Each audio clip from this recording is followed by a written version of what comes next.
You're listening to an Airwave Media Podcast. You ever notice how just absolutely miserable people look in really old photographs? You ever wonder why?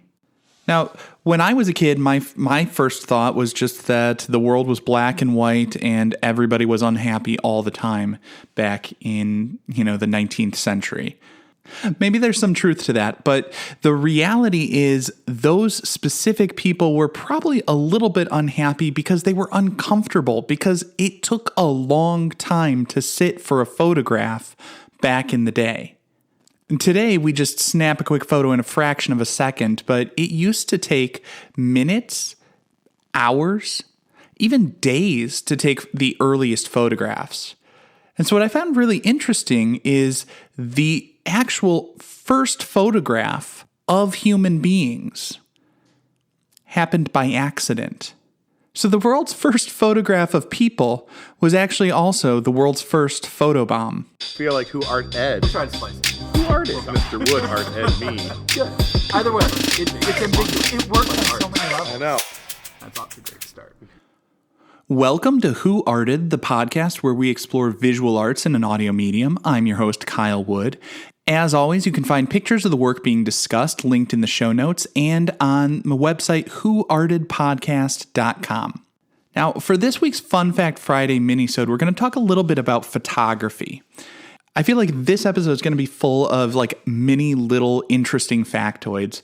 For example, the camera is actually hundreds of years older than photography. The first cameras were the camera obscura. It was basically like a pinhole camera. It was a box with a tiny little hole in it that would project an image reversed on the other side. And the earliest written accounts of a camera obscura date back to China in the 4th century BCE. So quite a long time ago. And some people say knowledge of camera obscuras could have even gone as far back as sort of prehistoric times. People could have known about camera obscura technology. But as I said, the first written records of it date back to China in the 4th century BCE, and camera obscura was used by numerous artists throughout history. They were popular in the Renaissance era. Many people, advocated for the use of camera obscura for enhancing paintings and drawings to make it easier to render an image. Now, the camera obscura could project an image, but it could not record it. So it was a tool that was used to help in painting and drawing, but we were not creating photographic images until we got materials that would be sensitive enough to light to record the image. Photography, photo literally means light. Graphy means writing or drawing. So the photographic process is basically drawing a picture with light. It's recording the light that's hitting something. Generally speaking, we use silver compounds to do that. Silver halides specifically would be used in most film processes. Of course, today it's done digitally. It's recording the light that's hitting a microchip, so it's recording that light energy. But in most photographic processes, especially in the early days, when I say the early days of photography, I'm talking about 1700s, 1800s, they were using mostly silver compounds. Now, some of the first methods that actually worked, again, happened kind of by accident.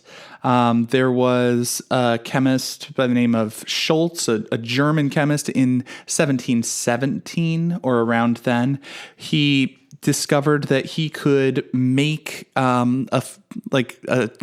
mixture of chemicals that would be sensitive to light using sort of a slurry of chalk, nitric acid, and a little bit of some silver mixed in there. As I said, silver was a key component in a lot of these processes. The problem was his stuff would change colors when exposed to light, but it would lose the image as the bottle was shaken. So he didn't have a way of preserving or what we could refer to as fixing the image. If we fast forward a little bit, In 1777, Carl Wilhelm Scheele, who listeners might remember from the Killer Wallpaper episode, the same guy who invented Scheele's green, the arsenic-laden poisonous pigment, he was doing a little bit of work with light-sensitive silver chloride, and he figured out that exposure to light would disintegrate the silver chloride into like microscopic dark metallic silver. And so, that was sensitivity to light. When light hits it, it turns dark. And so that produces a little bit of a photographic negative. But one of the bigger things was he discovered that ammonia dissolved the silver chloride, but not the dark particles. So he was making progress towards a way to stabilize or fix or make that image more permanent. Of course, that discovery seems to have been a little bit sort of forgotten and was not picked up on by a lot of other people. What really started to make progress was a French chemist, a French artist named Joseph Niepce, Niepce.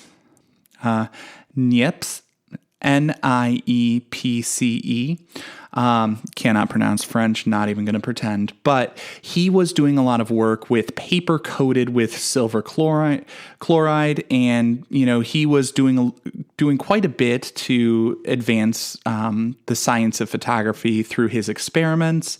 And he actually created the oldest surviving photograph of an image formed in a camera. That was from 1826 or 27.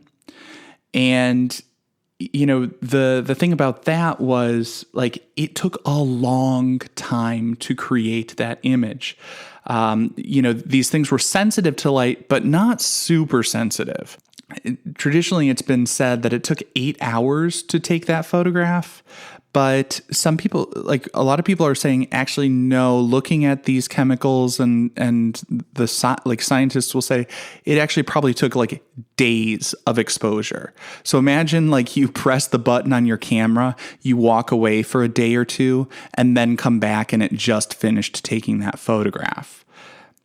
You can start to imagine why the earliest subjects were things that didn't mind sticking around in the same spot for a long time, like a still life or a landscape or buildings. People generally couldn't sit that long for a photograph, and if people were moving in the photograph, they would get blurred or possibly not even be visible unless they were staying still long enough. So then after Niepce, we get to Louis Daguerre. Louis Daguerre actually, he worked with Niepce, he knew him, and when Niepce died suddenly, Daguerre got all of his notes. He left them to Daguerre. One of the big improvements that Daguerre found was that you could take what was called like a latent image, a very, very faint image from a shorter exposure, and develop it further using mercury fumes. This was not a safe chemical process. Do not do that on your own if you somehow have access to mercury vapors and mercury fumes. But that's what he was doing. He was developing his pictures using mercury vapors, mercury fumes. And, the fuming of it helped to develop it and cut down that exposure time dramatically, cut it down to a matter of minutes. Still kind of a long time for people, but minutes is better than hours or days. So then in the year 1838, as Daguerre is taking photographs and experimenting with that process, he set up his camera to take a photograph of the view out his window. It's called The View of the Boulevard du Temple. And at that time, it probably took about 10 minutes of exposure. 10 minutes. And so he takes this view of essentially a cityscape. We see a few buildings and a street and the sidewalk. And the assumption was that that's all we would see. And the reason we would only see those things because even though it was a crowded street, people are walking, they're not standing still for 10 minutes.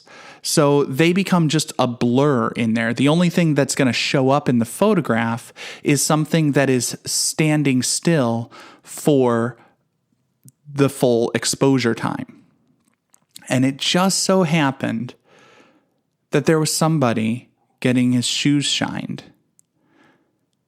And so there are two people who are captured in this early photograph. A person getting his shoes shined and a person shining his shoes. We do not know who they are.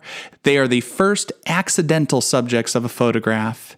So as I said, it's the world's first photograph of people and the world's first photobomb. This concludes this week's episode of Who Arted. If you found this tolerable, please like and subscribe on Apple Podcasts, Spotify, or wherever you're listening. You can find images of the work being discussed this week and every week in the show notes, on Twitter at WoodArtEd, and the website whoartedpodcast.com. Podcast done.